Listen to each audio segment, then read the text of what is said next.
di live IG. Dan saya juga mengucapkan terima kasih banyak-banyak kepada pihak penganjur Global Ihsan yang merupakan satu pertubuhan yang aktif kita kata menyalurkan sumbangan kebajikan kepada masyarakat dalam pelbagai bentuk. Terima kasih kerana bersama dengan Global Ihsan. Baik, sebagai satu revision sebab kita dah nak masuk ke fasa yang akhir. Jadi kalau kita nak revise balik, kalau nak tanya mungkin tak ada orang nak jawab kan. Jadi kita refresh balik tentang petua-petua lepas yang telah kita nyatakan di awal. Kalau kita ingat 18 petua, saya akan ulang secara sepintas lalu. Petua yang pertama iaitu akhirat itu sebagai tujuan. Yang kedua, kita kena memiliki sifat redha dan qanaah. Petua ketiga, Allah Subhanahu Wa Taala sebagai tempat mengadu dan meminta. Yang keempat, memiliki iman dan taqwa. Yang kelima, istighfar. Yang keenam, kita banyak bersedekah. Yang ketujuh, kita menyantuni golongan yang kurang berkemampuan. Yang kelapan, sentiasa berlaku baik. Yang kesembilan, menyambung silaturahim. Yang kesepuluh, mencari keberkatan awal pagi. Yang ke-11, berusaha gigih mencari rezeki. Yang ke-12, memiliki sifat tawakal. Yang ke-13, sentiasa bersyukur. Yang ke-14, melakukan perkara yang Allah Azza wa Jalla redai. Yang ke-15, menimba ilmu. Yang ke-16, menjaga salat. Dan yang ke-18, melakukan haji dan umrah. Baik, jadi pada malam ini kita akan sambung dengan petua yang ke-18 iaitu hijrah. Hijrah ini adalah satu perpindahan daripada satu tempat ke satu tempat. Itu maksud daripada segi fizikal. Kita berhijrah, contohnya kita berpindah daripada Kuala Lumpur ke Pulau Pinang ataupun daripada Malaysia ke Brunei. Itu sebagai satu contoh. Itu maksud hijrah daripada sudut fizikalnya. Dan hijrah juga digunakan daripada konteks maknawi, yakni perpindahan seseorang itu daripada suatu keadaan kepada keadaan yang lain. So dalam konteks agama kita juga gunakan hijrah ini yang bermaksud perpindahan seseorang itu daripada apa yang mungkin kurang baik ke arah yang lebih baik. Baik. Allah Subhanahu wa taala dalam surah An-Nisa berfirman, A'udzubillahi minasyaitonir rajim. Bismillahirrahmanirrahim. Wa man yuhajir fi sabilillahi yajid fil ardi muragaman katsiran wa sa'ah. Dan sesiapa yang berhijrah kepada jalan Allah, nescaya dia akan mendapati bumi ini sebagai tempat berhijrah yang banyak dan rezeki yang luas. So daripada ayat ini kita boleh faham bahawa hijrah ini juga sebagai satu asbab untuk kita meraih rezeki Allah yang maha luas. Pada zaman Nabi SAW, baginda bersama dengan para sahabatnya berhijrah demi menyelamatkan agama dan juga nyawa. Kita pun tahu pada awal dakwah Islam, kita mendapati ramai daripada umat-umat Islam ketika itu yang berada di Mekah ditindas, ditekan, diancam bunuh, harta benda mereka dirampas, mereka dizalimi dengan begitu dahsyat di kota Mekah, sehingga kan Bani Hashim sendiri pun pernah memboikot umat Islam ataupun Bani Hashim bukan Bani Hashim memboikot, Bani Hashim diboikot oleh orang Quraisy selama 3 tahun lamanya.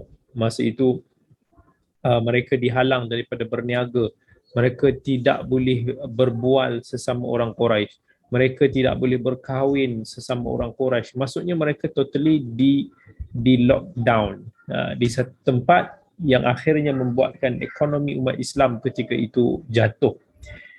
Maka Allah Subhanahu Wa Taala tidak lama selepas itu, dalam 2 tahun lebih selepas daripada itu, telah memberikan wahyu kepada baginda sallallahu alaihi wasallam, mengizinkan kepada orang Islam untuk berhijrah daripada kota Mekah yang mana mereka ditindas ketika itu ke bumi Madinah yang menyambut mereka. Dan kita boleh lihat Subhanallah, sahabat-sahabat pun berhijrah ketika itu. Walaupun mungkin ada sebahagian daripada para sahabat yang asalnya di Makkah, mereka ini quite senang orangnya, tetapi ketika mereka berhijrah tu ramai daripada mereka dalam keadaan yang sehelai sepinggang.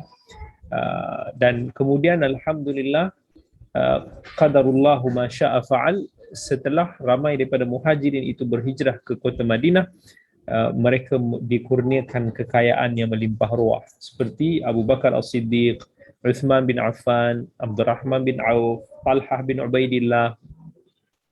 Dan kita akan mendapati dalam kalangan 10 sahabat yang dijamin masuk syurga ini, mereka ini kebanyakan mereka ataupun majoriti mereka adalah mereka yang quite berada ataupun very good financial status. Jadi ini sama sekali menyanggah sebahagian pandangan yang mengatakan bahawa Islam itu tidak menggalakkan umatnya untuk menjadi kaya.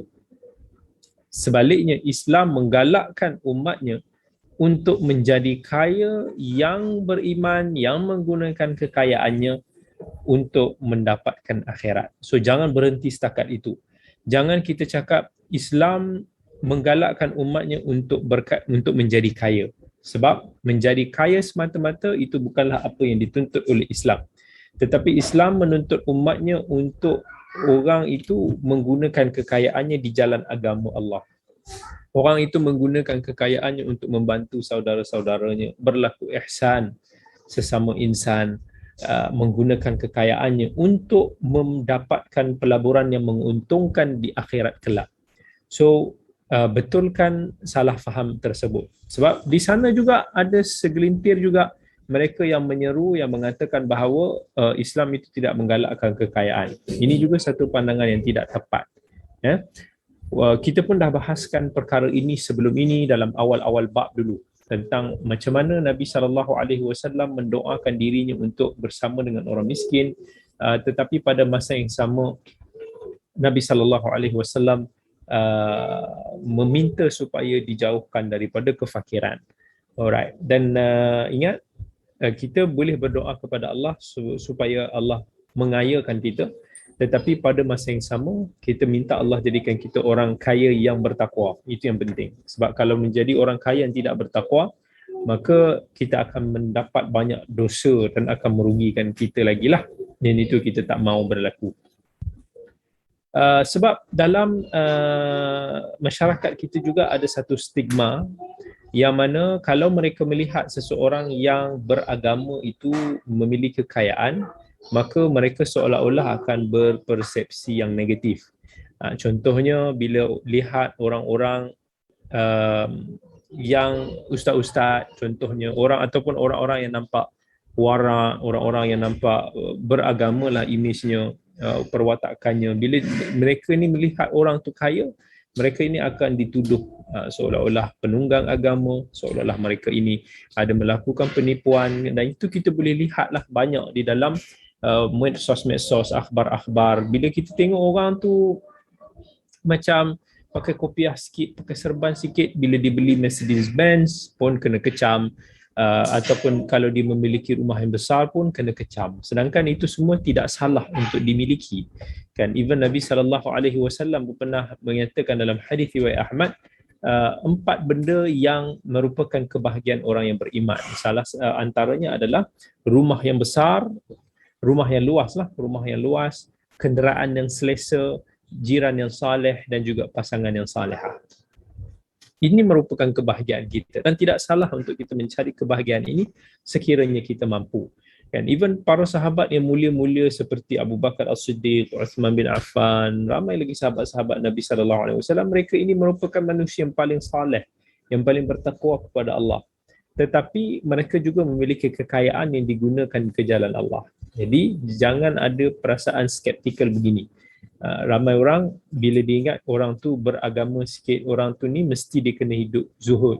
Zuhud dalam pemikiran mereka ni, dulu pun kita dah bahaskan, zuhud ni menurut pemikiran mereka ini adalah mestilah kena hidup dalam keadaan yang serba dhaif, serba sederhana.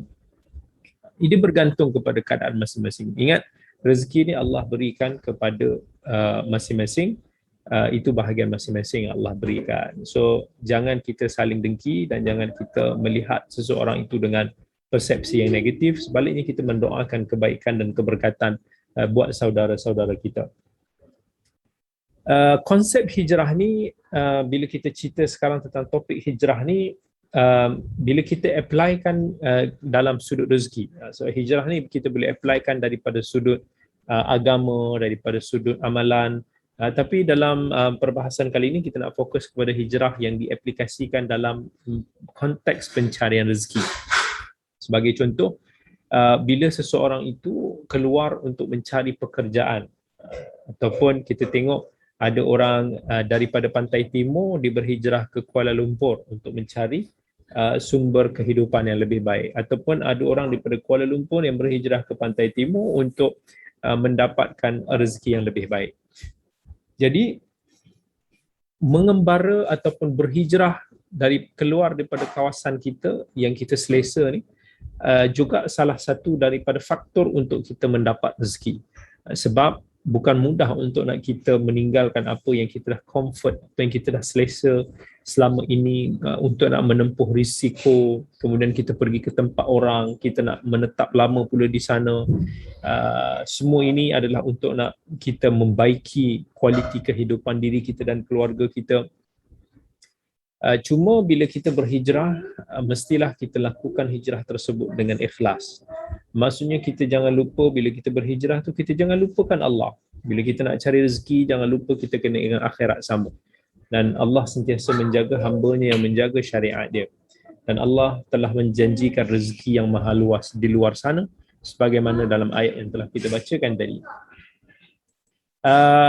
Saya nak kongsikan juga tentang kisah seorang sahabat saya juga, yang merupakan seorang usahawan Muslim hebat, yang saya kenal dan saya temui di bandar Melbourne, Australia 2 tahun lepas ketika bertamu di sana.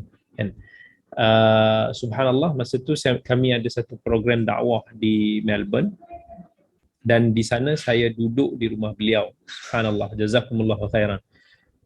Masya Allah, seorang yang sangat baik, sangat berhati mulia, memang Masya Allah daripada sudut akhlaknya, daripada sudut layanan tetamunya, memang sangat kami terasa dan kami terhutang budi lah. Akhlak dan kisah hidup dia sangat mengagumkan saya. Dia daripada seorang yang datang, dia ni dah dapatlah kewarganegaraan di Australia. Dia datang ke bumi kangaroo tersebut dengan tangan kosong, tak ada apa-apa, sampailah dia menjadi seorang usahawan berjaya yang banyak menyumbang ke arah usaha dakwah. Saya panggil beliau dengan panggilan Abang Nasir. Dia banyak menemani saya dan keluarga saya ketika kami bertandang ataupun bertamu di rumahnya sepanjang kami berada di Melbourne. Saya ingat dalam lebih 1 minggu jugalah, sekitar itu ataupun seminggu, kami berada di bumi Melbourne ketika itu, dan selama itulah saya bertamu di rumah beliau. Memang kami sekeluarga sangat terkesan lah. Masya Allah, di sana ialah Allah rezekikan untuk ada usaha mereka-mereka yang mulia untuk nak membawa kami ke sana kan. Bukan saya sahaja, tapi dibawakan juga keluarga saya, isteri saya dan anak-anak saya pergi ke sana, dan Masya Allah dengan transportation yang baik juga. Masya Allah, itu semua rezeki Allah kurniakan juga. Yang itu saya tak sebut namalah, dermawan tersebut yang bawa kami pergi ke sana. Dan sepanjang kami berada dekat sana, kami cukup terkesan dengan sifat mulia keluarga Abang Nasir inilah. Sangat pemurah. Dia mencurahkan segala khidmat yang boleh untuk nak meraihkan tetamu mereka ini dengan sebaik mungkin. Apa yang kita boleh bayangkan, Masya Allah. Saya boleh kata diorang ni terlalu baik pada kami. Hanya Allah yang mampu membalas kebaikan mereka sekeluarga. Saya ingat sampai Masya Allah, masa kami ni nak balik lah, kami nak shopping sikit lah.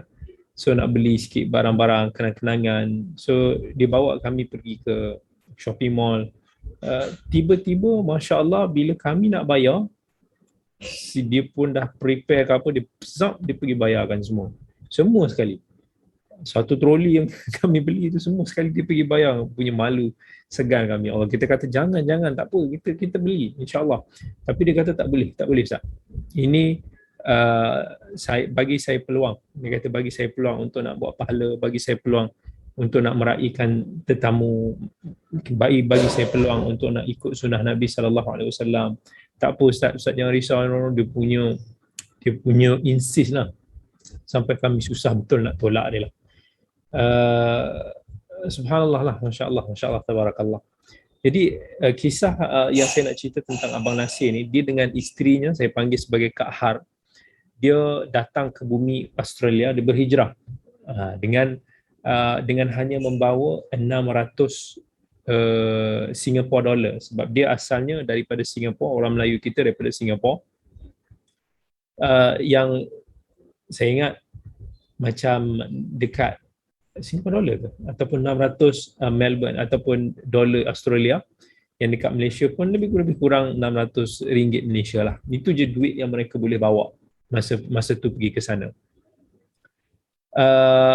Masa tu saya tak pasti dia punya pertukaran mata wang asing masa tu lah. Tapi masa tu dia orang hanya ada sekitar, tak salah saya, 6 atau 7 ribu sahaja dolar sebagai bekalan untuk diorang di sana. Dan di saat akhir diorang terpaksa belanjakan kesemuanya apa yang diorang ada ni untuk urusan perubatan yang tak dijangka. So tapi mereka teruskan juga untuk mencari peluang dan rezeki, dan mereka berhijrah pergi ke di Australia sana. So ketika awal Abang Nasir dan isterinya sampai dekat bumi Australia, diorang ni memang kata, mula-mula tu dia kata tak ada hala tuju, tak ada perancangan, sebab masa tu tengah menanti proses permanent resident, penduduk tetap. So diorang perlu bekerja dekat sana. Masa tu tak ada pilihan. Abang Nasir masa tu terpaksa, dia kata dia kena buat macam-macam jenis kerja. Dia kena jadi pencuci tandas, sampailah dia diterima untuk nak menjadi jurujual dekat sebuah syarikat kertas gulung. Kertas gulung, dia orang akan import satu kertas gulung tu. Kertas gulung tu dia orang buat resit, buat macam-macam lah. Tapi dia pun tak lama bekerja dekat situ sebab dia ditipu dan ditindas oleh majikan dia sendiri. So masa tu pula, dia pada masa sama, kita bukan mudah bila ada dekat negara orang ni. Dia tak macam dekat negara kita sendiri. Sebab negara kita sendiri ni paling-paling kita boleh lari sana, boleh lari sini. Kita tahu dekat sana ke mana kita nak pergi, siapa yang kita nak bantu kita. Dan dia pula kena sara isteri dan 2 anaknya masa tu. So masa tu dia sangat-sangat runsing. Dia fikirkan nasib dia dan keluarga dia, yang masa tu dia sangat-sangat tertekan. Kebetulan dia kata ejen yang uruskan status permastautinan mereka memaklumkan bahawa permohonan mereka tak ada masalah, melainkan kalau mereka ini ada penyakit yang berjangkit, contohnya AIDS, TB, batuk kering. Takdir Allah, subhanallah, Allah menguji mereka. Tak lama je selepas itu, Abang Nasir ni diserang penyakit TB. Duit-duit simpanan dia terpaksa digunakan untuk rawatan sementara dia sedang di kuarantin. Dah lah masa tu tak ada kerja. Sampai masa dekat katil tu, dia kata dia tak lena. Dia fikir nasib keluarga dia kalau dia tak ada punca pendapatan. Apatah lagi dia terpaksa fikirkan bahawa mereka terpaksa pulang kerana kemungkinan gagal dalam status permohonan status PR lah, sebab dia ada penyakit TB. Hikmah di sebalik ujian dan sakit yang dihadapi dengan penuh kesabaran, Allah telah mencorakkan perjalanan mereka ke arah kebaikan yang tidak disangka-sangka. Masa tu Abang Nasir ni dia teringat pengalaman dia sebagai jurujual kertas, yang kita kata dijual kertas gulung sebelum ni kan, dekat syarikat yang telah menipu beliau.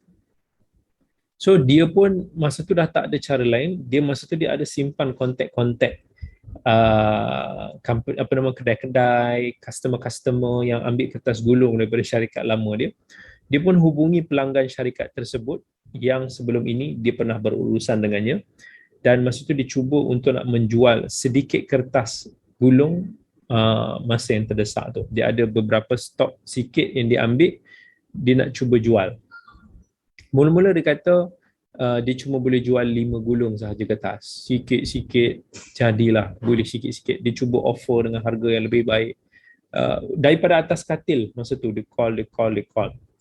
Dan tak disangka beliau berhasil mendapat pelanggan dan menjual beberapa kotak kertas dengan menggunakan telefon di atas katil.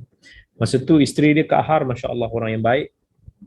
Isteri dia pun sangat kental dan penyabar, banyak membantu masa tu. Dan salah seorang family dia orang pun bagi tahu mungkin Abang Nasir ni kena cuba perniagaan ini.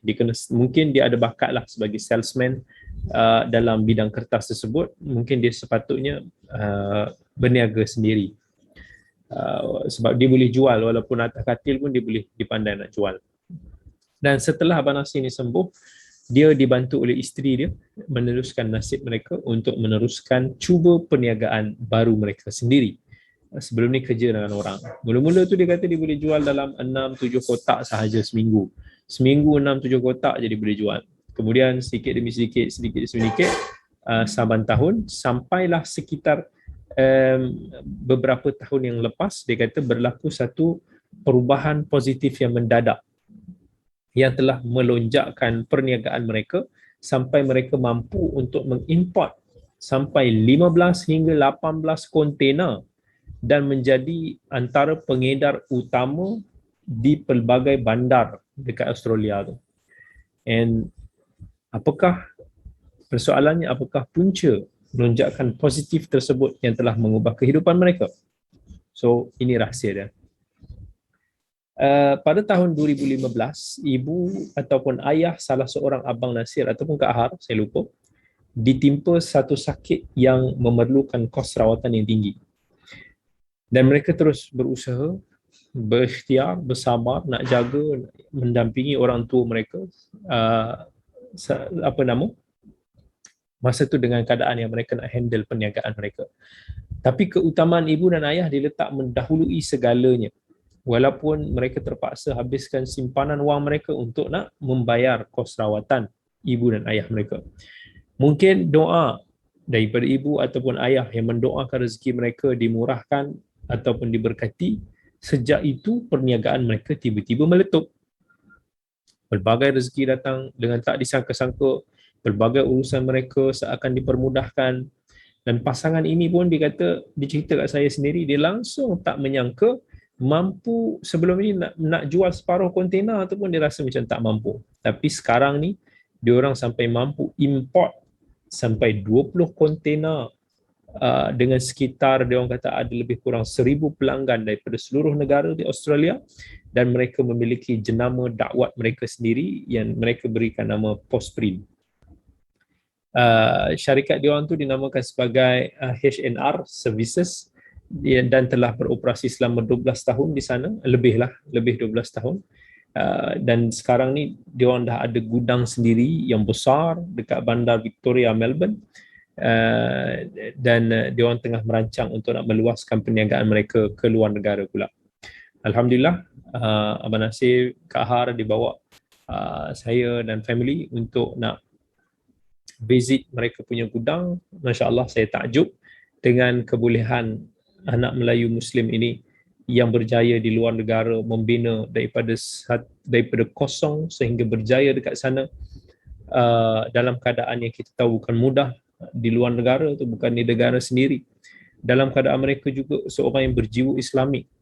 Diorang cuba untuk nak menjaga agama mereka di tempat tersebut. Ada orang dia cari rezeki, dia lupakan agama. Tapi mereka ini Masya Allah seorang yang meletakkan kepentingan agama. Dan sampai sekarang pun Abang Nasir masih lagi menghubungi saya. Dalam lebih kurang sebulan yang lepas, dia minta saya buat satu video untuk nak berikan ucapan kepada anak perempuannya yang baru sahaja berkahwin. Saya of course lah kenal lah kan, sebab kami duduk di sana Dan dia bertanya beberapa pandangan-pandangan daripada sudut agama. Masya Allah, seorang insan yang sangat baik. Dan kalau nak tahu apa yang terjadi pada syarikat lama yang menzalimi mereka dulu, nasib mereka ni gulung tikar. Boleh kata hampir ke semua pelanggan dia lari jadi customer kepada Abang Nasir ni. So orang yang zalim ni tak akan pernah lepas daripada balasan Allah. So berkat kegigihan Abang Nasir, isterinya Kak Har, family dia yang diturut sama bekerja dengan dia, yang bijak nak uruskan harga yang minimum dengan kualiti produk yang boleh jadi pilihan utama lah ramai pengedar dan pembeli, dan sekarang ini diorang boleh berbangga menjadi seorang usahawan Melayu Muslim yang berjaya mengharungi cabaran di negara asing. Tapi kejayaan tersebut tak sedikit pun jadikan diorang ni meninggi diri, bahkan diorang ni terus sangatlah merendah diri dan sangat-sangat aktif menyumbang dan berkhidmat buat agama Allah di bumi yang mendambakan agamanya tersebar di seluruh pelosoknya. Betul apa yang Allah janjikan, Allah yang Ar-Razzaq, yang Maha Pemberi rezeki, yang memberikan rezeki kurniaan di jalannya bagi sesiapa yang berusaha, dan benarlah rezeki Allah itu buat seorang anak mulia yang berbakti kepada orang tuanya dan juga sering membelanjakan harta di jalannya. Janji Allah, Allah tidak pernah memungkiri. So itu salah satu kisah yang saya boleh kongsikan tentang seorang yang berhijrah dan kemudiannya Allah mengurniakan rezeki yang melimpah kepada mereka. Dalam sebuah syair mengatakan, tak salah syair ini dinisbahkan kepada Imam Syafi'i, tagharrab 'anil awtani fi talabil 'ula wa safir fa fil asfar khamsu fawaid, tafarruju hammun wa iktisabu ma'ishatin wa ilmun wa adabun wa suhbatu majidi. Imam Syafi'i kata, berkelanalah, mengembaralah keluar daripada negara dalam mencari ketinggian. Mengembaralah kerana pada pengembaraan itu ada 5 faedah. Mencari kelapangan dan rezeki kehidupan, begitu juga dengan ilmu, adab dan juga bersahabat dengan orang-orang yang mulia. Baik. So, itu adalah petua kita yang ke-18. Kita akan masuk kepada petua yang ke-19. Petua yang ke-19 ni agak menarik dan mungkin kita boleh kaitkan sekali dengan petua yang ke-20. Petua yang ke-19 adalah berkahwin, petua yang ke-20 adalah anak itu sebagai sumber rezeki kita. Ini satu topik menarik juga untuk nak kita bahaskan pada malam ini. Dalam Al-Quran Allah bila berbicara tentang perkahwinan, dalam surah An-Nur Allah Azza wa Jalla sebut, wa ankihul ayama minkum was-salihin min ibadikum wa imaikum iyakunu fuqara'a yughnihimullahu min fadlih wallahu wasi'un alim. Dan kahwinkanlah orang bujang lelaki dan perempuan dalam kalangan kamu, dan orang yang saleh dalam kalangan hamba kamu lelaki dan perempuan. Kalau mereka miskin, Allah akan memberikan kekayaan kepada mereka dengan limpah kurnia Allah yang maha luas. Allah itu maha luas rahmatnya dan limpah kurnianya lagi maha mengetahui. So nampak tak dalam ayat ni apa Allah kata? Allah galakkan kita juga untuk nak membina rumah tangga yang baik. Tidak seperti apa yang kita lihat, mungkin apa yang kita dengar. Ni nak minta faham elok sebab dia kita kena balance antara kedua ni. So jangan faham this side ataupun this side. Sebab hari ini kita melihat ramai orang menganggap bahawa perkahwinan itu adalah punca kepada kemiskinan. So adalah seruan-seruan yang minta untuk nak ditangguhkan perkahwinan dengan alasan kita kena stabilkan ekonomi dulu. Sedangkan Allah Azza wa Jal telah menjanjikan kekayaan bagi mereka yang tahu mencari jalan rezekinya tanpa mengira status seseorang. So pemikiran masyarakat dia melihat bahawa perkahwinan itu boleh menyekat rezeki seseorang. Secara logikalnya begitulah. Dan bila kita lihat kita kalau kita hidup bersendirian ataupun hidup di bawah mak ayah kita, tak perlulah banyak kita nak sara kan. Sara fikir pasal diri hidup kita sendiri je. Tapi bila kita berkahwin, kita ada komitmen, kita kena jaga isteri kita, anak-anak kita, yang of course belanja hidup itu bukanlah murah, bukanlah sedikit. Tapi kalau kita tengok sekali pun, nak kata ini bukan satu faktor penentu. Kalau kita tengok ada juga golongan bujang yang disempitkan kehidupannya. Ataupun golongan bujang ni dia rasa bila dia tak ada komitmen, contohnya dia dapat gaji 5,000, 10,000, dia jadi macam nak enjoy, dia belanja sewenang-wenangnya, dia nak menghiburkan diri dia. Ada juga kita tengok masa dia bujang memang habislah duit dia, tak ada apa, beli sana perhabis kat kawan-kawan dan semuanya. Tapi subhanallah, selepas dia berkahwin, Allah memberkati dan melapangkan rezeki dia dengan melalui kematangan, tanggungjawab, sifat berhemah dalam berbelanja sampai dia boleh menjadi orang yang senang ataupun orang yang kaya raya. Maksudnya kat sini apa yang saya nak sampaikan is rezeki ni, dan kita pun dah bicara panjang lebar, nak dapat rezeki Allah ni bukan hanya satu sebab, tetapi banyak sebab. Dengan usaha, dengan perancangan, dengan doa, dengan keberkatan hidup, banyak sangat faktor-faktor yang memainkan peranan dalam rezeki kita. Jadi, tidak semestinya dengan kita hidup dengan membujang, kita akan digaranti mendapat rezeki yang lebih baik. Dan juga tidak garanti orang tu kata kalau dia ada family yang besar, dia akan hidup susah. It very depends on many factors. Ramai orang juga masa dibujang, dia tak matang, dia tak mature. Jadi disebabkan ketidakmatangan itu dalam merancang perbelanjaan ekonomi rumah tangga, dia menjadi orang yang susah. Tetapi bila dia berkahwin, Masya Allah, dia dapat that motivation, dapat semangat, komitmen untuk melihat family-nya senang, dia berusaha, dia boleh menjadi orang yang senang. Jadi faktor ni bukan hanya kahwin tak kahwin, no. Tetapi dia kena lihat daripada sudut many angles. Saya ada sahabat yang Masya Allah saya kenal. Lepas dia berkahwin tu, subhanallah, rezeki Allah mencurah-curah bagi kat dia kan. Melimpah-limpah berkali ganda. Jadi kalaulah contohlah yang kita tengok, ramai orang dia nak cakap ni pasal anak dia. Kadang-kadang anak kita ni nak kahwin.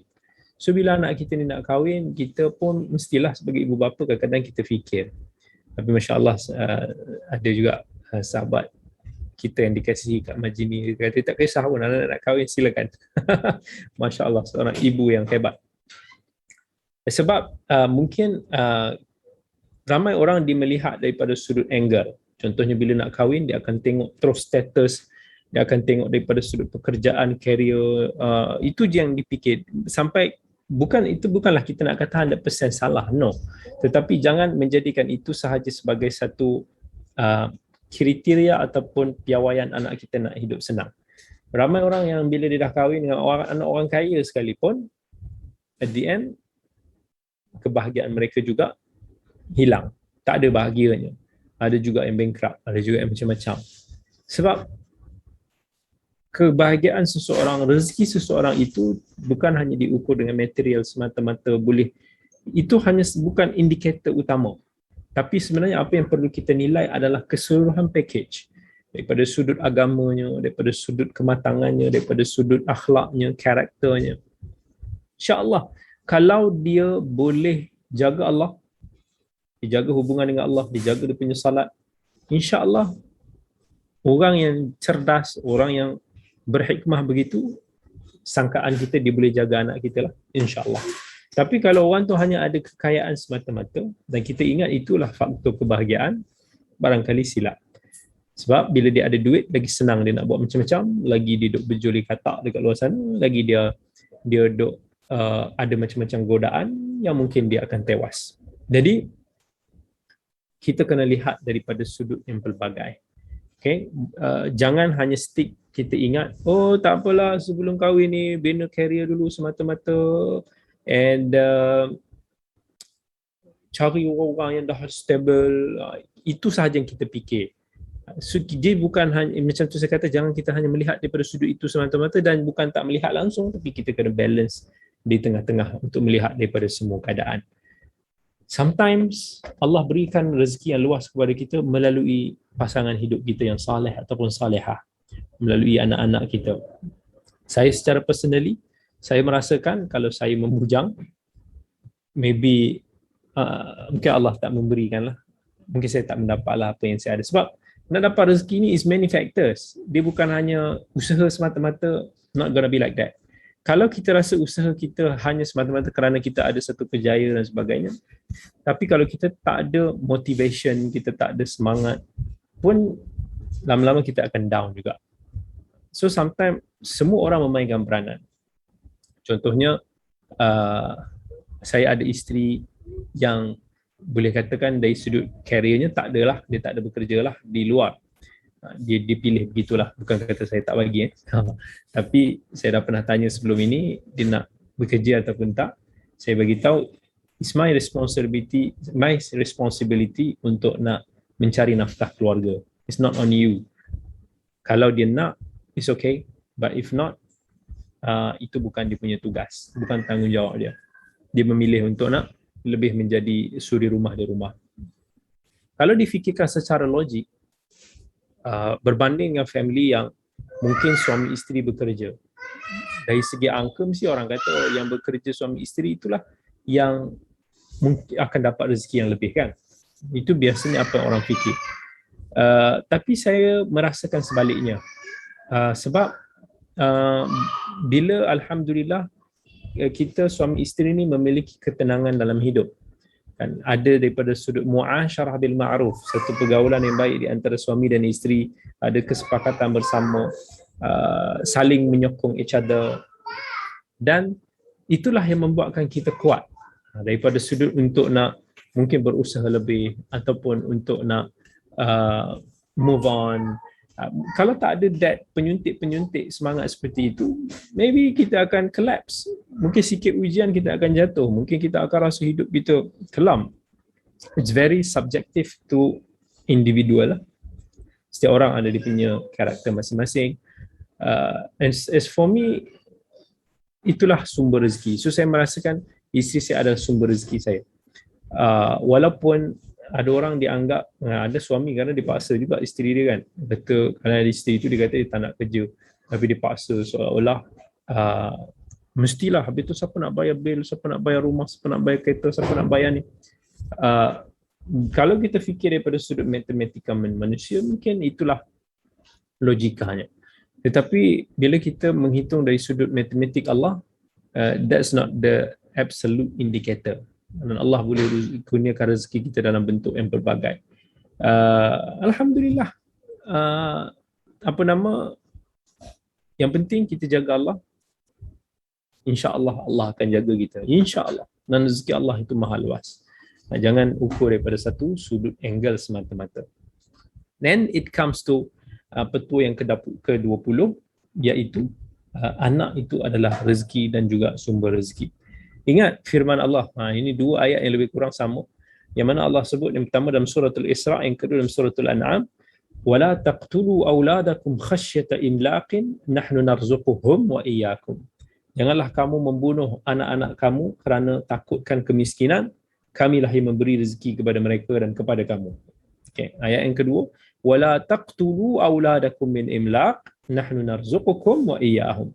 Dan janganlah kamu membunuh anak-anak kamu kerana kepapaan, kamilah yang memberi rezeki kepada kamu dan juga kepada mereka. Ayat ini memang apa yang Allah turunkan kepada orang jahiliah dululah. Orang jahiliah Quraisy dulu, bila mana mereka ini bunuh anak-anak sebab dia takut miskin. Seolah-olah kalau banyak anak ni beras tak cukup. Kacau je kan. So diorang ni boleh kata sampai boleh meragut nyawa anak masing-masing. But this is something that I want to bring up this issue lah. Especially bila Nabi SAW dalam hadis riwayat Abi Daud dan lain-lain, Nabi kata tazawwajul wadudal walud fa inni mukathir bikum. Berkahwinlah kalian dengan perempuan yang penyayang dan subur, mampu melahirkan ramai anak, kerana sesungguhnya aku sangat berbangga dengan ramainya kalian umat aku di akhirat kelak. Okay. So ini antara yang Nabi SAW sebutkan dalam ciri-ciri wanita yang ataupun pasangan hidup yang kita boleh pertimbangkan. Sebab hari ini kemandulan itu bukan hanya pada wanita saja, boleh jadi juga pada sang lelaki. So maksudnya dalam kita nak mencari ciri-ciri pasangan kita, antara faktor yang boleh kita pertimbangkan adalah kesuburannya. So kita boleh tengok overall lah daripada sudut keluarganya, ramai adik-beradik ke tak. Is not the only indicator juga, tapi salah satu cara lah untuk nak kita tengok. But hakikatnya cahaya mata, pengarang jantung kita ni adalah hasil daripada cinta hati yang akan melengkapkan kebahagiaan sesebuah rumah tangga. Dulu pun ada orang bila ingat tak, sebelum kita berkahwin, kita ingat bila kita berkahwin tu itu dah kira macam kebahagiaan yang tertinggi lah. Tapi bila kita dah berkahwin, for sometimes kita akan melihat bahawa anak-anak pula adalah pelengkap kepada kebahagiaan dalam sesebuah rumah tangga. So itulah anih ataupun uniknya ciptaan Allah. Allah menciptakan kasih sayang manusia ini tidak bertebing. Dia boleh sentiasa mengasihi. So anak kita kalau ada ramai pun kita boleh sayang pada yang semua. Okay, but this is something benda yang mungkin jarang diberikan perhatian oleh masyarakat sekarang lah.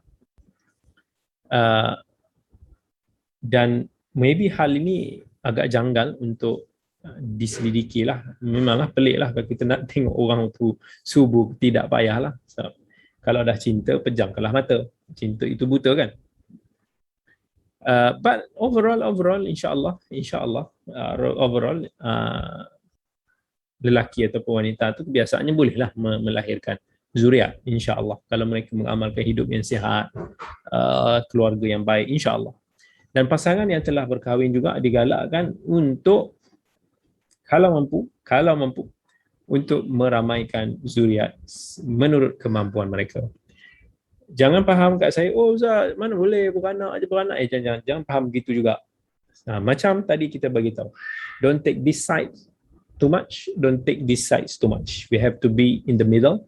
We have to balance everything. That is Islam. Islam is wasatiyan, pertengahan yang terbaik. Tapi apa yang saya nak sampaikan adalah kenapa Nabi SAW galakkan kita untuk memiliki ramai zuriat? Sebab secara pola pemikiran masyarakat, ramai akan beranggapan bahawa anak-anak ni boleh menyekat rezeki kita lah. Sebab tu ramai orang kata, tak nak lah rezeki anak yang banyak, nanti susah lah nak belanja sekolah lah, nak dapat bilik lah, apa ni semua, nak kena beli susu banyak, macam-macam kan. So sekarang ni kita boleh nampak ramai juga, banyaklah seruan-seruan yang melimitkan bilangan anak. Kita tak melarang perbuatan tersebut. Merancang anak dibenarkan dalam Islam. Tetapi apa yang saya nak sentuh adalah i'tiqad, kepercayaan bahawa anak ini mengurangkan rezeki. Anak ini boleh menghalang rezeki daripada Tuhan. Ini seolah-olah buruk sangka kepada Allah. Sedangkan tadi dalam ayat yang kita bacakan, Allah dah bagi tahu, jangan kamu buat anak ni ingat macam sebabkan kamu takut pasal rezeki, Allah tegaskan, kamilah yang beri rezeki kepada kamu dan mereka, not you, kami. So nak mencari rezeki is not because of anak. Bukan kerana anak itu boleh menyebabkan kamu rezeki. Ada orang anak satu pun malas, tak nak usaha, sama juga keadaannya. Ada orang anak yang ramai, Masya Allah, murah rezekinya. So this is not the only indicator, macam yang kita sebut tadi. And pada zaman jahiliah dulu, orang Arab masa tu dia sanggup bunuh anak mereka sendiri sebab takut menjadi miskin. Maka Allah menegah kepercayaan tersebut dan memperbetulkan konsep rezeki yang selama ini disangka hanya berbentuk harta benda dan kemewahan hidup. Anak-anak adalah antara rezeki Allah yang paling bernilai dan paling bermakna. Kalau kita laburkan pada jalan yang benar, insya-Allah mereka ini akan menjadi penerus legasi saham yang bermanfaat untuk kita di dunia dan di akhirat. Tapi zaman kita pula sekarang ni masyarakat kita yang beriman, of course lah dia tak akan bunuh anak sendiri macam zaman-zaman jahiliah dulu kan. Of course paling tidak kita sayanglah pada anak kita, melainkan orang yang berzina kemudian dia melahirkan anak luar nikah, dia takut, dia panik, dia buang anak-anak itu. Tapi overall daripada perkahwinan yang sah, kita sayang anak-anak kita.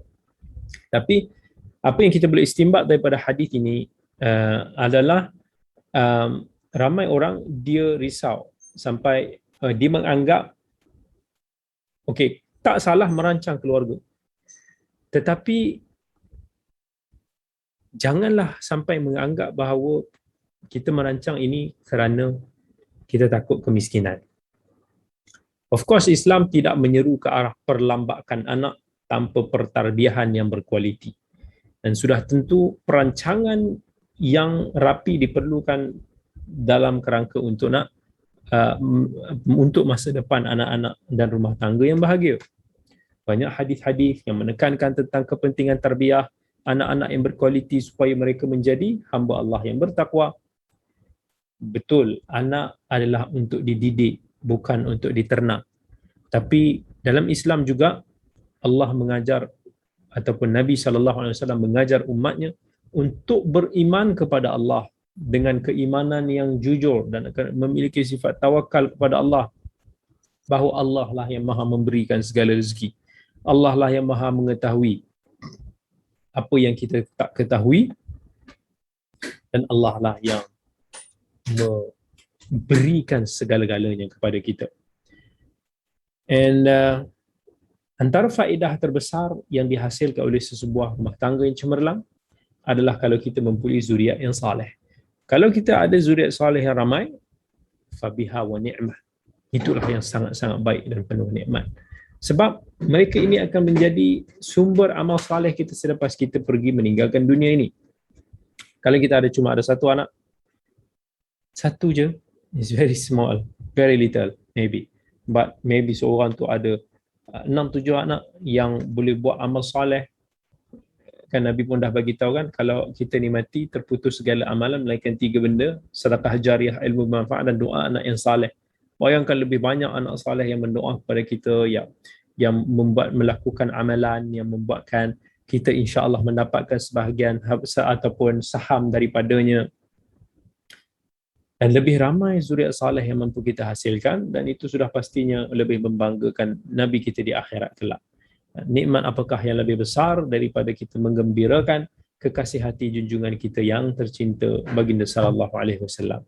So kalaulah betul kita nak merancang bilangan anak sekalipun, elakkan daripada kita kata cukuplah banyak itu banyak ini, tapi kita katakanlah insya-Allah kalau ada rezeki itu adalah. Sebab hakikatnya anak itu adalah rezeki kurniaan Allah yang paling berharga dan paling bernilai bagi mereka yang tahu untuk nak menghargai. Buat pasangan yang belum dikurniakan anak, jangan menyalahkan diri ataupun pasangan masing-masing, sebab anak merupakan rezeki yang telah ditentukan oleh Allah yang Maha Pemurah. Boleh jadi Allah Subhanahu Wa Taala menangguhkan dulu rezeki anak sebagaimana yang menimpa Nabi Ibrahim dan Nabi Zakaria, dan boleh jadi juga Allah tidak menetapkan bagi setengah pasangan itu untuk memiliki zuriat dengan hikmah yang hanya Allah Maha mengetahui. Dan hakikatnya Allah tidak pernah sesekali menzalimi hamba-Nya. Cuma kita yang jahil akan hikmah di sebalik ketentuannya. Ada satu kisah yang saya nak cerita. Salah seorang yang saya kenal, dia Masya Allah seorang yang sangat positif, dan saya lihat tawakal kepada Allah tu tinggi. Dia tidak akan runsing nak fikir pasal-pasal kesempitan rezeki ni dan sebagainya. Sejak saya kenal daripada dulu lagi, dia selalu akan menganggap anak itu sebagai satu rezeki dia. Setiap kali Masya Allah, kalau kita tengok ramai orang bila pasangan ni baru berkahwin, dia cukup particular lah. Banyak nak terlalu fikir anak cukuplah satu dululah, ini pun dah pening kepala, cukuplah 2 dulu dan ditunggulah sampai naik pangkat ke apa kan. Ramai orang kadang-kadang dia terlalu sibuk fikirkan ke arah tu. But orang yang saya jumpa ni Masya Allah, saya kenal, dia selalu menganggap sebaliknya. Dan saya ingat lagi masa tu, setiap kali dia dapat anak, dia akan anggap anak dia tu lah rezeki bagi dia. Dan subhanallah, mungkin kerana keimanan dia yang tinggi, dan of course pada masa yang sama tidak melupakan usaha dia juga, ikhtiar daripada dia. Masya Allah, setiap kali dapat anak, dia Allah bagi rezeki, dia akan dapat satu offer yang lebih baik, gaji akan dinaikkan pangkat dan gaji, dapat anak pertama, dapat anak kedua, dapat anak ketiga, dapat anak keempat, dapat anak kelima. Setiap kali itulah macam nak jadikan satu cerita, lepas dapat je, ada je offer yang Masya Allah yang jauh lebih baik. Sampaikan seolah-olah dengan umur dia ni, dia dah macam 20 tahun ke hadapan kan, daripada sudut career wise dia. Masya Allah, ini salah satu contoh yang saya tengok. Dia tak pernah nak serabut orang nak fikir pasal anak ni punca kemiskinan, sebaliknya dia menganggap anak dia adalah sumber rezeki dia. Dan Allah Subhanahu Wa Taala telah kurniakan rezeki sebagaimana yang disangkakan. Itulah apa yang dalam hadis qudsi Allah Azza wa Jalla sebut, ana inda dhanni abdi bi. Sesungguhnya aku ini menurut sangkaan hamba-Ku. Right? So ingat, apa yang saya faham, tolong, apa yang saya cakap ni tolong hadam betul-betul, so jangan faham yang tersalah. Okay. So kita pergi kepada petua yang ke-21, iaitu kejujuran. Kejujuran juga adalah sumber rezeki. So ini berdasarkan kepada hadis Nabi SAW, al-bay'ani bil khiyari ma lam yatafarraqa fa in sadaqa wa bayyana burika lahuma fi bay'ihima wa in katama wa kadhaba muhiqat barakatu bay'ihima. Nabi SAW beritahu, pembeli dan penjual ni berhak untuk nak membatalkan transaksi perjanjian mereka selama mereka tidak berpisah. So key point ni adalah, kalaulah mereka itu, peniaga itu dan juga customer itu berlaku jujur, telus, maka transaksi itu juga akan diberkati. Tapi sekiranya mereka ini menipu, menyembunyikan kelemahan, aib dan sebagainya, maka keberkatan transaksi itu akan hilang. Sebab kejujuran adalah kunci ketenangan dan keberkatan dalam rezeki. Tanpa ada kejujuran, tak ada kesenangan yang mampu untuk nak bertahan. Kita tengok ramai orang yang menipu dekat luar sana. Nampak mula-mula dengan tipu tu dia boleh dapat. Tapi berapa lama? Betul. Sebab dia menipu, dia akan menipu lagi. Betapa dia hidup tak tenang untuk nak menyembunyikan penipuannya. Sampai satu masa Allah pasti akan bongkar dan tidak bertahan lama. Orang yang jujur, dia akan merasakan ketenangan hidup dan rezeki yang dia akan dapat itu insya-Allah penuh dengan barakah. Ada peniaga yang cuma nak keuntungan dalam jangka masa yang pendek. Allah bagi, ni istidraj. Ditipu. Tapi bila keberkatan itu hilang, rezekinya juga ditarik. Berbagai caralah kalau Allah nak tarik rezeki kita ni.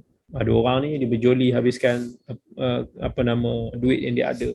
Ada yang dibelenggu dengan bebanan hutang yang tak tertanggung.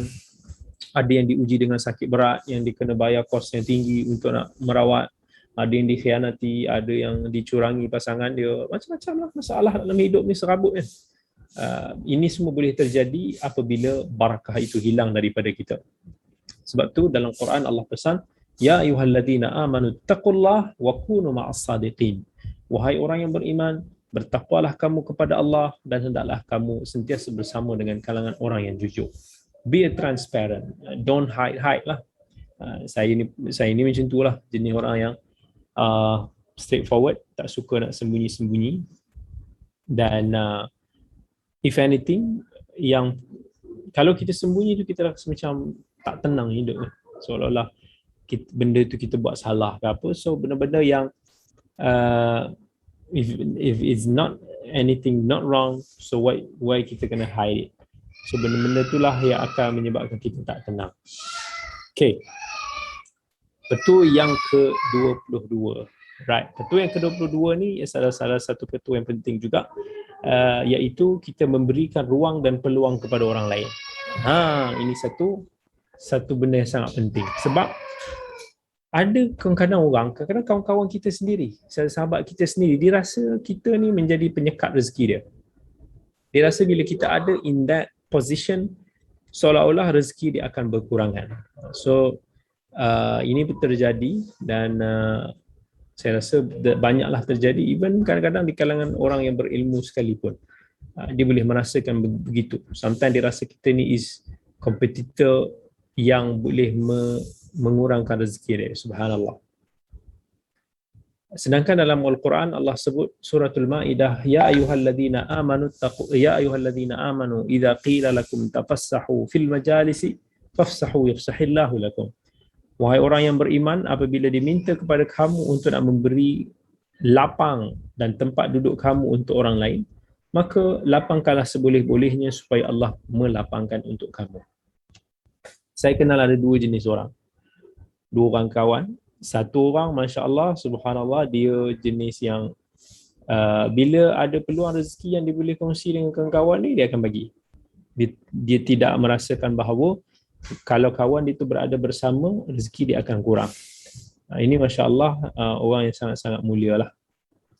Dia menjadi seolah-olah modem penghubung kepada benda-benda yang baik. Dan ada pula orang yang Masya Allah dia rasakan kita ni seolah-olah boleh menyekat rezeki dia ataupun I don't know apa yang difikirkan, but saya pun pernah bagi tahulah, Masya Allah, dia kata rezeki ni Allah dah bagi pada kita kan.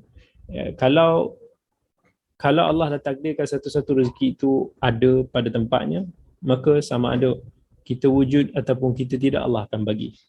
Dan kalau Allah dah takdirkan itu rezeki bagi kita, kita tak akan mati selagi mana kita tidak disempurnakan rezeki. Itu apa yang Nabi SAW telah bagi tahu. Kita pun dah baca hadis itu di awal-awal siri ini. Okay. So ayat yang Allah suruh kita bagi, bukakan ruang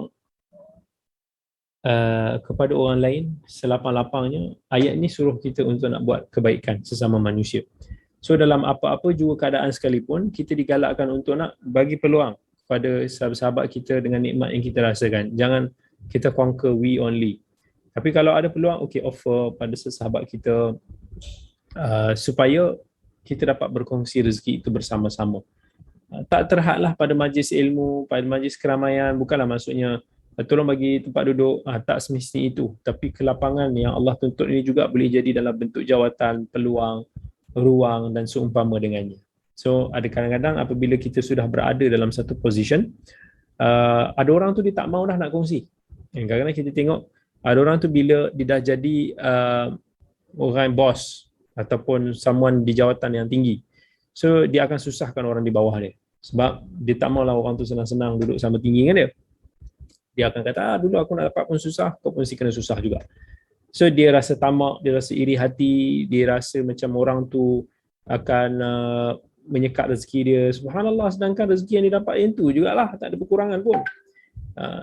So kita pun tak sangka bila kita sekat rezeki orang, Allah akan sekat rezeki kita. Sebaliknya kita lapangkan, kita bantu orang itu untuk nak dapatkan rezeki lebih, Allah juga akan murahkan rezeki kita. Contoh kalau kita berniaga busanah muslimah, niat kita ni nak bantu 10 juta. Kalau betul itu niat kita, kita orang yang ada butik-butik, ini saya punya seorang sahabat saya lah, brand Hasnuri. Dan dia pernah cakap, dia kata dia nak bantu muslimah dekat Malaysia ni supaya menutup aurat. And lebih kurang ada 10 juta muslimah lah dekat negara kita ni. Jadi 10 juta muslimah yang kita nak bantu mereka menutup aurat. So kita janganlah anggap busana muslimah yang lain sebagai kompetitor yang akan merampas rezeki kita, sebab tujuan kita bukan nak conquer pasaran untuk nak dapat duit semata-mata. Tujuan kita adalah untuk nak membantu orang Islam muslimah untuk menutup aurat, berpakaian yang baik. Dengan apa yang dimiliki sekalipun belum boleh dapat menembusi even 5% daripada pasaran tempatan.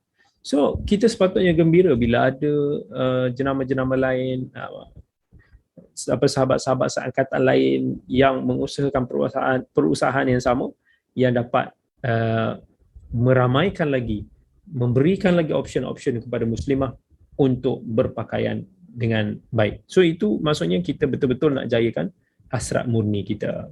Allah Subhanahu Wa Taala suka pada hamba-Nya yang sentiasa memberikan kelapangan kepada saudaranya. Dan apabila hatinya lapang, dia akan mudah bertoleransi, berkasih sayang dan memaafkan kekurangan kita. Ingat, dalam agama kita al-jaza'u min jinsil amal. Ganjaran Allah itu adalah mengikut jenis amalan kita. If kita lapangkan saudara kita, Allah akan bagi kelapangan kepada diri kita. If kita bagi yang terbaik kepada orang, Allah juga akan bagi yang terbaik kepada diri kita. Kalau kita duk berkira-kira dengan orang, kita duk menyempitkan orang, is the same Allah will do it to us. Right? So remember that. Petua yang ke-23, yang sebelum yang terakhir. Dalam hadis, walaupun Nabi bagi tahu, ya bunayya idza dakhalta ala ahlika fasallim yakunu barakatan alayka wa ala ahli baitik. Wahai anakku, kalau kamu masuk ke rumah keluargamu, Nabi kata ucapkanlah salam, sebab amalan ini boleh menjadi keberkatan buatmu dan penghuni rumahmu. Walaupun hadis ini menceritakan tentang berikan salam, tapi kita boleh kiaskan maksud dia dengan maksud, sebab salam ni adalah untuk nak mengeratkan ukhuwah. So kita boleh kata dia sebagai satu apa yang kita membina jaringan perhubungan dan interaksi sesama manusia.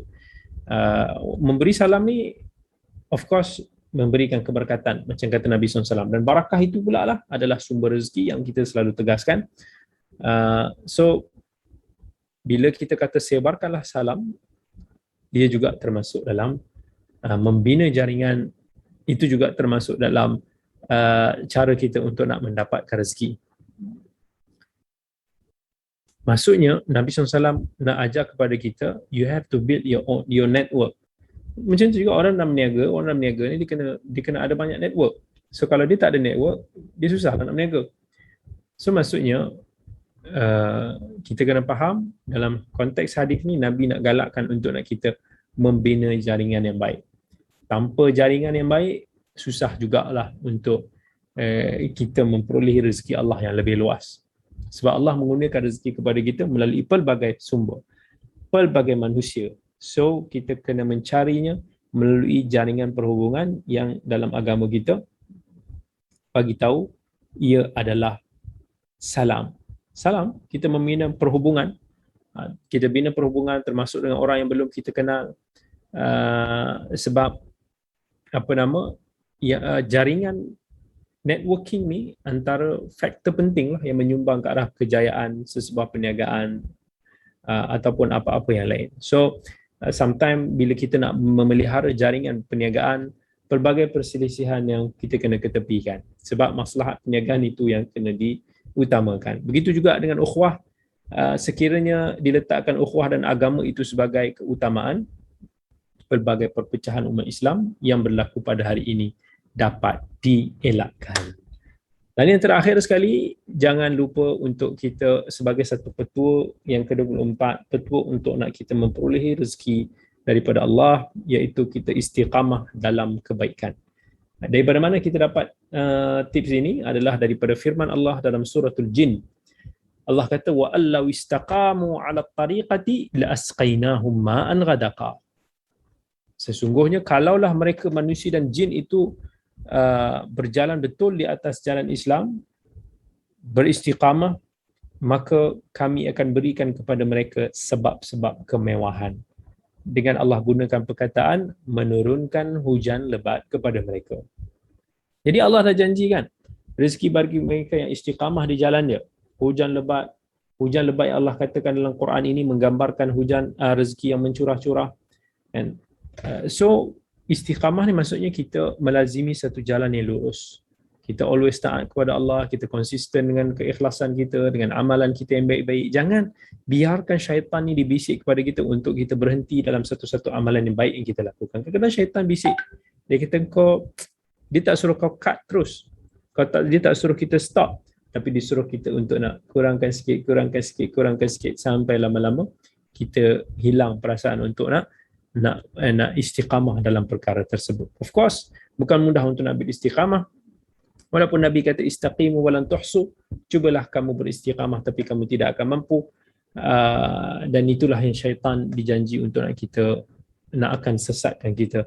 Dalam Quran pun syaitan, Allah nukilkan kata-kata syaitan, qala fa bi'izzatika la ughwiyannahum ajma'in. Iblis kata, demi kekuasaanmu aku akan sesatkan mereka semua. So syaitan ni dia akan kacau amalan kita, hati kita, semua. So kita jangan berasa gembira dulu sebab kita tak tahu pengakhiran kehidupan kita. Boleh jadi kita akan selamat, boleh jadi kita akan melencong. Tapi ingat apa yang Nabi SAW pesan, qul amantu billahi thumma istaqim. Dan ucapkanlah aku beriman kepada Allah, kemudian kamu cubalah beristiqamah. Yakni setelah kita mengaku kita beriman, cubalah untuk kita konsisten dalam apa-apa yang Allah telah ridai. Nescaya Allah Subhanahu Wa Taala akan melimpahkan rezekinya kepada kita dan memberi kita kelapangan hidup di dunia dan di akhirat. Akhir sekali, kita kena percaya bahawa Allah tidak akan sesekali memungkiri janjinya. Kita kena yakin bahawa janji Allah itu benar, dan secara peribadi saya juga telah melihat, menyaksikan sahabat-sahabat, insan-insan di sekeliling yang mana mereka ini mengamalkan petu-petu ajaib ini, dan Masya Allah, Allah limpahkan rezeki yang mencurah-curah dalam kehidupan mereka, barangkali dengan keyakinan, keikhlasan, istiqamah mereka dalam beramal dengan apa yang telah dipesan oleh Allah dan Rasul. Saya pernah melihat ada sahabat yang sanggup berkorban masa, kudrat, wang ringgit dia untuk menautkan kembali ataupun menjaga silaturahim. Ada yang sanggup belanjakan macam-macam untuk nak menjaga kebajikan keluarganya, insan yang berada di sekeliling, dan Allah berikan kepadanya kesihatan yang baik, Allah berikan dia rezeki yang melimpah ruah. Saya juga pernah menyaksikan ada orang yang sanggup membelanjakan ratusan ribu ringgit dia untuk kegunaan jalan-jalan ilmu, untuk bukan untuk kemewahan diri semata-mata. Dia lebih pilih, walaupun dia nak pilih kemewahan tu boleh, tetapi dia pilih jalan hidup yang sederhana dan tak ada langsung khawatirkan kemiskinan. Dan macam-macam lah yang orang-orang Allah hadirkan dalam hidup ni, insan-insan mulia yang subhanallah, mereka ini Allah berikan pelbagai bentuk rezeki dalam kehidupan mereka, dan yang mana mereka ini juga mereka yang betul-betul menjaga Allah. Ingat apa yang Allah pesan, ihfazillaha yahfazka, jagalah Allah maka Allah pasti akan menjaga kamu. Ada sahabat yang sampai ketagih untuk nak bersedekah, sampai dia tak ada, dia duk bagi, sampai dia pun kata dia tak adalah sangat simpanan setiap bulan. Tapi masa dia perlu, Allah sentiasa bagi dia rezeki yang mencukupi dan tak pernah putus. Subhanallah, ada orang yang subhanallah, sahabat yang saya tahu dia menjaga salat jemaah di masjid bertahun-tahun lamanya. Dia tak pernah meninggalkan salat jemaah di masjid kecuali ketika dia sedang bermusafir ataupun sakit. Subhanallah, Allah murahkan rezeki dia, perniagaan dia berkembang pantas, dia kuranglah ditimpa masalah. Ada je penyesalan yang Allah berikan dalam kehidupan dia. Dan ada juga sahabat yang kita kenal, Masya Allah, sangat berbakti kepada ibu dia sampai ke hujung usia. Dia habiskan bermacam-macam kudrat, wang ringgit dia semua untuk ibunya, dan setelah Allah meninggal, astagfirullah, dan setelah ibunya meninggal, maka Allah pun berikan dia rezeki yang melimpah ruah, sehinggalah dia menjadi seorang jutawan dan dermawan. Macam itulah, kalau Allah nak mengganjari seseorang yang ikhlas mencari keredaan dia, maka pintu rezeki Allah itu sentiasa terbuka bagi mereka, dan Allah pasti membalas mereka di dunia ini lagi. Cuma tinggal untuk nak kita beriman, kita berusaha dan kita yakin dengan janjinya. Barakallahu fikum jami'an. Dengan ini maka siri petua rezeki daripada Al-Quran dan As-Sunnah ini juga telah melabuhkan tirainya. Dan insya-Allah kuliah kita tetap juga akan bersambung pada Rabu hadapan pada masa yang sama. Cuma kita akan mencari, insya-Allah kita akan dengan siri yang baru, dengan kuliah pengajian topik yang baru insya-Allah. Jadi jangan lupa untuk nak sentiasa setia bersama dengan kita pada setiap hari Rabu malam pada pukul 9 suku, jangan lewat. Dan insya-Allah kita akan update dan kita akan tengok pada minggu hadapan apakah kuliah baru yang kita akan kongsikan. Moga-moga insya-Allah ini menjadi satu ilmu yang bermanfaat bagi kita yang bersama.